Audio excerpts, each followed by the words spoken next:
2023년 한국은행에서 발표한 보고서에 따르면 AI로 인해 사라질 직업 1위는 의사로 나타났습니다. AI 노출 지수가 클수록 대체 위험이 더 큽니다.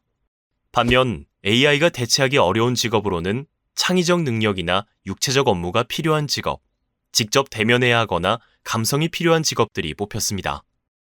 전문직도 안전하지 않은 시대, 이런 시대의 가장 큰 경쟁력은 무엇일까요? 바로 생각하는 힘입니다. 한 조사에 따르면 연봉 1억 이상의 고소득자들은 아이디어 노트를 갖고 있다고 합니다. 고소득자들은 조금 더 근본적인 것, 즉 아이디어 발상 같은 생각하는 힘을 키우는데 승부를 건다는 말입니다. 생각하는 힘을 키우기 위해 활용할 수 있는 강력한 도구가 있습니다. 바로 쓰는 습관입니다. 어떻게 쓰는 습관으로 생각하는 힘을 기를 수 있을까요?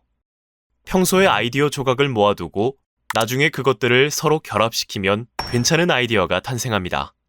이 원리를 바탕으로 한 3단계 아이디어 발상법을 소개합니다. 스텝 1. 메모로 아이디어 조각을 수집한다. 먼저 아이디어 조각을 수집합니다. 아이디어 조각은 아직 아이디어라고 부를 단계가 아닌 작은 깨달음이나 발견을 가리킵니다.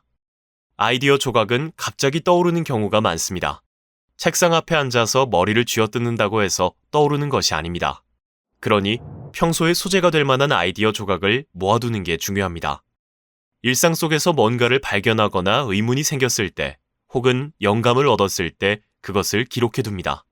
어디까지나 나를 위한 메모이기 때문에 깔끔하게 정리하지 않아도 됩니다. 기발하거나 새로운 생각이 아니라도 괜찮습니다. 완벽하지 않다는 생각이 들어도 일단은 기록해두는 것이 포인트입니다. 메모장의 사이즈는 외부 활동이 많은 사람의 경우 휴대하기 편하고 주머니나 가방에서 바로 꺼낼 수 있는 A6나 B6 사이즈를 권합니다. 내근이 많아 노트를 주로 책상 위에 올려놓고 사용한다면 A5 또는 B5 사이즈의 노트가 좋습니다. 메모하는 습관에 익숙해지면 세상 만사에 안테나를 세우게 되어 아이디어 조각을 모으는 것이 수월해집니다. 스텝 2. 수집한 아이디어 조각을 발효시킨다.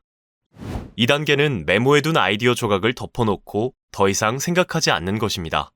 그러면 새로운 영감이 떠오르기도 합니다. 문제에서 잠시 떨어져 숙성시키는 시간을 가지면 새로운 아이디어가 떠오르는데 이를 부화 효과라고 부릅니다. 스텝 3. 아이디어 조각을 노트에 옮겨 적으면서 생각한다.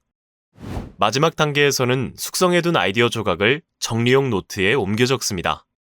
잡다하게 쓴 메모를 정리하는 작업을 하는 겁니다. 메모를 노트에 옮겨 적다 보면 여기서 이걸 활용할 수 있겠다. 이건 저것과 조합할 수 있겠다 같은 생각을 하게 되는데 이때 아이디어가 탄생합니다. 옮겨 적는 작업이 상당히 번거롭고 비효율적으로 느껴질 수도 있지만 꾸준히 하다 보면 아이디어 조각들이 점점 정리되는 신기한 경험을 하게 됩니다. 노트로 옮긴 후에는 틈틈이 노트를 다시 보는 것이 습관이 되어야 합니다. 시간이 생겼을 때 하는 것이 아니라 노트 보는 시간을 따로 스케줄로 만들어야 합니다. 머리가 맑은 이른 아침이 가장 좋지만 자신의 생활 리듬에 맞춰서 루틴을 만드는 것이 가장 좋습니다. 이 3단계를 주기적으로 거치면 일상에서 활용할 수 있는 작은 아이디어부터 큰 업무 성과로 이어질 수 있는 기획도 할 수 있습니다. 쓰는 습관을 만들 때 도움이 되는 팁도 소개합니다. 1. 사람마다 아이디어가 떠오르는 시간이 다르다. 중국의 문학가 구양수는 좋은 생각이 떠오르는 상황으로 마상, 침상, 측상의 3상을 뽑았습니다. 마상은 말의 위라는 뜻으로 요즘으로 치면 출퇴근하며 운전을 하거나 대중교통을 이용할 때를 말합니다. 잠들기 전이나 기상 직후에 불현듯 아이디어가 떠오르는 것이 침상입니다. 렘 수면을 할 때 기억의 정리와 정착이 이루어지는데 수면의 후반으로 갈수록 렘 수면의 빈도가 높아집니다. 그래서 기상 후 좋은 아이디어가 떠오른다는 사람이 많습니다. 측상은 화장실에서 아이디어가 떠오르는 것입니다. 주변의 방해를 받지 않는 편안함이 머릿속을 자유롭게 해줍니다. 이 외에도 산책 중에 혹은 샤워를 하다가 끙끙 앓던 문제의 해결책이 떠오르는 경우도 많습니다. 나는 언제 어디서 좋은 아이디어가 떠오르는지 미리 파악해두고 그곳에 메모할 준비를 해두면 좋습니다. 2. 이왕이면 손으로 써라. 요즘은 휴대폰이나 태블릿으로 메모를 하는 사람들이 많습니다. 그러나 메모를 할 때는 웬만하면 손으로 쓰는 아날로그 방식을 추천합니다.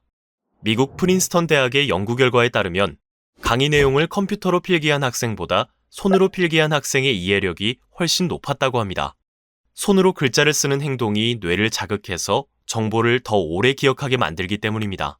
또한 아이디어 노트는 자주 들춰보는 것이 중요한데 휴대폰이나 태블릿에 입력한 메모를 나중에 다시 보는 경우는 생각보다 많지 않습니다. 훑어보기 편하고 페이지를 넘기며 생각을 정리하는 데는 종이가 최고입니다. 그러니 가급적 손으로 쓰는 것을 권합니다. 3. 책을 읽으면 세 줄 노트를 써라. 독서에도 메모와 노트를 활용할 수 있습니다. 책에서 얻은 교훈을 행동으로 옮겨 실천해야 비로소 책의 내용을 피와 살로 만들 수 있습니다. 책에서 얻은 것을 행동으로 연결시키기 위해 세 줄 노트를 쓰면 좋습니다. 이 노트를 쓰면서 책 한 권을 읽은 후 세 가지만은 반드시 행동으로 옮긴다는 것을 마음에 되새기는 거죠. 책에서 얻은 배움과 깨달음 세 가지를 행동으로 옮긴다면 적어도 책값은 회수했다고 할 수 있습니다. 새로운 아이디어와 기획이 필요한가요? 기억하세요. 쓰지 않으면 아이디어는 사라집니다. 최상의 아이디어를 끌어내는 메모 발상법. 쓰지 않으면 아이디어는 사라진다. 이 콘텐츠가 도움이 되었다면 구독과 좋아요를 눌러주세요.